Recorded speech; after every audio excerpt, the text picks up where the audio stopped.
Can't sleep. Video number 4, Rotom, G Fuel, I choose you. Okay, what do we got? What do we got? What do we got? Oh, that hurt my health. Okay, seriously, there is so much going on with Rotom right now. I mean, it's mega amounts of hype, and it's really interesting. So people are just freaking out like, yo, it's just Rotom Dex. Now, first of all, personality is already like off the chains. I want to just replay this like a million times. I mean, Rotom comes in, spins his little face around, and is like, hey, what's up? Nice to meet you, pal. Gentle on the goods, okay? I mean, this Pokemon has so much sass going on right now, and that's just Rotom. That is just Rotom's personality. It's meant to be a mischievous dude that takes over appliances and wrecks your life, but it looks like this Rotom isn't going to be, like, pure evil, but still going to have some fun into it.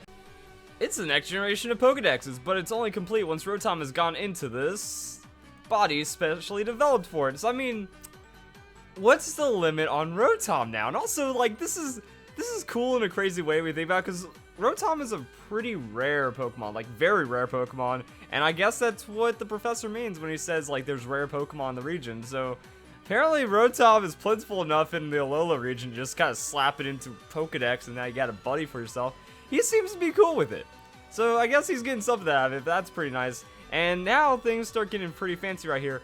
A whole new way for people in Pokemon to communicate. Woo! I almost feel like that to be a sarcastic woo at the same time, but that really steps it up right there. Is that, alright, so we're getting all this technology to get Pokemon involved, and it's just, the whole thing about the whole new way for people in Pokemon to communicate, it just cries out at this video I did about like I called it Pokemon Sun and Moon gameplay feature we forgot, because this was an interview from right after Pokemon X and Y, so this information is 2.5 years old at this point, and it just, I've already done this in another video, but if you missed that video, it's pretty much that Junichi Masuda wanted to put a translating machine for Pokemon cries into this game. Pokemon cries out something, text would appear telling you exactly what that Pokemon is saying. I really wanted to put that in, but then thinking about the amount of text we'd have to include. Now, over 600 Pokemon would be a really big task, and now we're getting like 800 Pokemon. This could be something that might appear in future games. Sadly, it didn't make an X and Y, and then I was like, future games? What if they put this in Pokemon Sun and Moon?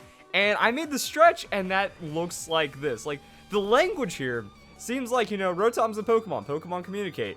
Rotom's going to communicate with those, and that's pretty freaking cool right there. So I like that, but then it just gets even crazier when we look at what the Rotom actually does. I think that was in the other Rotom video then. Right, more information is on the Pokemon Japanese YouTube because we have just like Rotom stuff. It's effectively the same thing, but we actually get a little bit more Rotom gameplay. We leave at Pokemon Center, so we at least get to see what the Pokemon Center looks like, but we can see that Rotom is always going to be a part of us, it feels like, that we get a bit of a mini-map, and we also get quests and destinations, or not, but, you know, like, we get, like, some kind of aid and tips and stuff as we can kind of walk around and see various things to interact with. And also, Rotom seems to have some nice integration. I mean, that is smooth. It's just the Rotom Dex as well. He's like, I'm going to put my logo in this because I'm a Rotom. Nice little, like, rainbow and everything. So, there we go. And then we get to have a nice looking kind of setup. It also shows evolutionary chains. That is cool. That is cool right there. Nice little teaser as well. And let's go and see what else was going on, because there's a couple other things. I want to go and check out Rotom on this because there's information about Rotom that I think we should just kind of explore and not really skip over if the website chooses to load. So yeah, it sparkles with its own personality. The Rotom Pokedex shows you its current location and the next destination. Also gives advice on to where to go next based on the conversations you've had with others.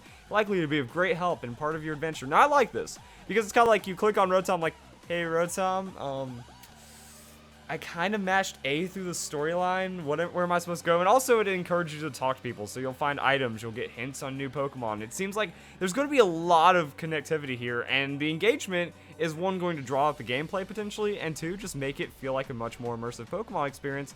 And right here, we get to see a little bit thing like, hey, mini-map, hey, Rotom, and it's like, where's the Pokemon Center? Where do I go now? I mean, this is your buddy. The Rotom is going to be your buddy, and that's pretty cool. I really like that idea, and we get to see a bit of the screen. One thing that got really interesting is if we click on the cool features and we go to like the QR scanner and we hit view gallery, we get to see that, you know, Pikachu appears and you get to check its habitat. Now, why? That seems really specific, like very specific when you think, actually, let me make sure it's fully in screen. Yeah, it's like the best I can fit in screen. Sorry if like it gets cut off a bit. But I mean, why is Pikachu just here? Like, what about all these other patches? So I'm wondering, like, how the route breakup is, because it doesn't look like there's going to be a Pokemon throughout the entirety of the route, that it's going to be really isolated, as though it's kind of like a smaller area, as though the region is bigger. Kind of like how most maps in any kind of game you play seem oddly scaled down. I mean, that's like, this is like its own micro area, and this is its own micro ecosystem, and then we're going to find different Pokemon in different patches. And look at this, Pikachu. Immediately, you get to find Pikachu, like Route 0, Route 1 right here. And that was another thing I noticed about the map that was pretty interesting, is for at least the main island, you don't have to encounter Pokemon if you don't want to. Like, that's really what it looks like, because we have Dark Patch, Dark Patch, Dark Patch. But we could also just go, hey, let's go to the Pokemon Center. And there we go. So we could just take the paths, and that's what the rest of the Alola region looks like. That if we zoom out, now there are some rough areas. I think I skipped over. There we go. I mean, there are obviously rough areas, but it looks very developed, and like, you're going to have to specifically find where the Pokemon are to be captured. However, if we're encountering Pikachu already in the first area just like that, and then there's like, okay, Pikachu's here, but it's not here, and we still have an overall map that it just doesn't show like our face over the route, like, hey, we're here on the route. No, it's very, very specific, so that's going to be interesting. I'm also wondering, like, hey, what Pokemon are we going to encounter? But I think this might have been a little bit of an overlooked feature by people talking about the Rotom Dex, that if people are freaking out like, oh my god, it's Rotom, but the features are giving us a lot more insight to the gameplay, and I really like it. I think that that's one of the larger things here at play.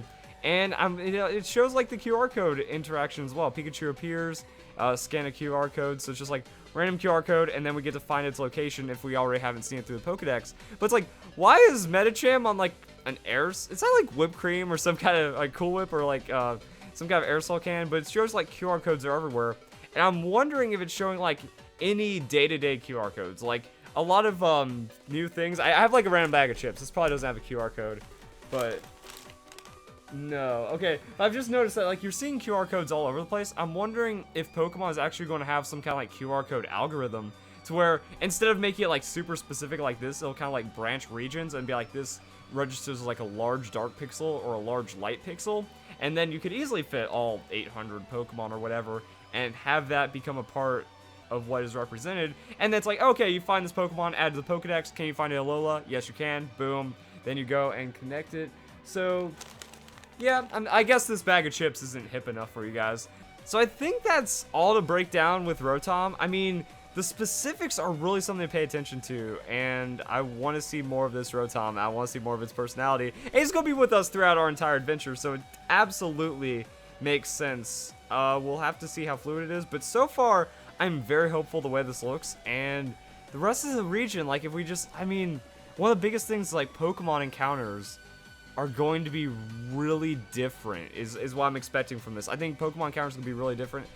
Now, with this trailer, we do see tall grass and stuff, so it's not completely removed from the region. I mean, that's going to be tall grass, and that's going to be tall grass. So I guess those dark patches do represent grass, but look, they're out of the way in most of the situations, which is a real head-scratcher as to why I would do that. So it's like, I mean, okay, we're in some kind of mountain area, so it's like specific mountain Pokemon in that patch, and then you could just walk up the hill into another patch of grass, and there's specific Pokemon there. So the isolation seems like almost its own mechanic that plays into the Rotom Dex that works with how small the region is. I mean, the region doesn't seem super small. Like, if you really group it all together and put it back into scale, I mean, like, that city takes up most of the island right here, and then you can see his town here, buildings of interest over here and stuff. This one has a couple of towns, 1, 2, 3, 4-ish. Like, there's definitely lots of points of interest. This seems like a very natural, wild Pokemon encounter kind of land.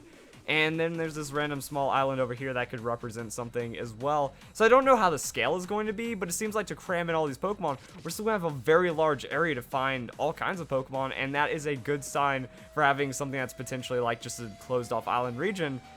they're getting creative, and it's really showing with a lot of very, like, specifics and special things going on. So I'm very excited now. It's as interesting as it is hype, and I love it. So if you guys enjoyed this video, get ready for some more Pokemon Sun and Moon videos later, and I'll see you guys in the next one.